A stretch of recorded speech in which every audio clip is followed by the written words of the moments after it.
Abakulira ebibiina by'obwannakyewa bali mu kusattira oluvannyuma lw'abavujjirizi baabwe okuvaako ebweru w'amawanga ag'enjawulo okutandika okubavaako nga beekwasa etteeka ery'obwetengereza obwa Uganda oba liyite Sovereignty Bill. Banno nga bakulembeddwamu ekibiina kya Uganda Water and Sanitary Network bagamba nti ababavujjirira babategeeza olw'emisoso egy'ebbago ery'obwetengereza bwa Uganda bagenda kugezaako ebibiina ebiri mu mawanga amalala nga batandika n'ago agaliraanye eggwanga erya Uganda. When this bill surfaced, the people that are funding us in the USA started asking questions like, so can we start preparing another country that we can, channel our support to?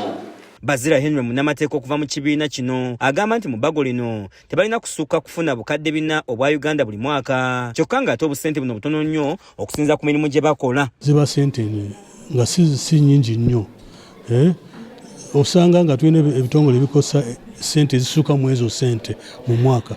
Kati bw'obanga otulemeseza n'ogamba temugenda kufuna sente ezisuka mu milioni 4 muba mukoseza emirimu gyaffe. Mu kino Bazira ategeeza nti gavumenti kyetaaga okukola kwe kutereeza amateeka agaliwo wamu n'okuwa amaanyi ebitongole okutereeza emirimu gyabyo okusinga okuleeta amateeka amapya. Bano era boogedde ne ku bibonereza ebiri mu bbago lino ery'obwetengereze bwa Uganda nga Bazira agamba nti binene nnyo nga bisaanye okusooka okutunulwamu nga terinateekebwa mu nkola. 400 million ezisukamu oba miliyoni emu gavumenti egamba muteeka baba emiliyoni eri esuka mu miliyoni 400 million baba bagenda gitwala ngabo nga state.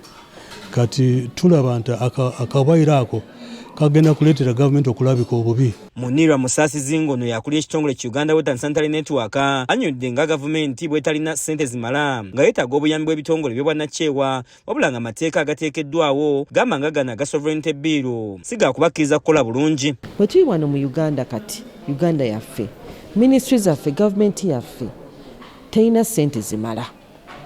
Wetuli wano sente wesanga nti sente zeina kati zewerebwa nga gavumenti yetaaga emirundi 9 sente zefuna kati. Ono agamba nti gavumenti bagiwa wakati w'obuwumbi 8 ne 10 obwa Uganda buli mwaka kyagamba nti kitumbula ebyenfuna eby'eggwanga. Mwaka ffe ebitongole ebikola mu by'amazzi n'ebyobuyonjo by'ebyannakyewa bikola investment average ya biliyoni 8 ku 10 omwaka.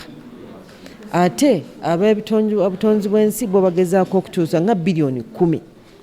Kati ebbago lino olaba nti obwetaavu bukyaliwo. Alvin Mivule okuva mu Mivule Foundation agamba nti ebbago lino yakuleetawo buli bwenguzi obuyitirivu kubanga bangi bajja kuwaliza okuwaayo ekyojja mu miro okulaba nga proposal zaabwe ziyitamu.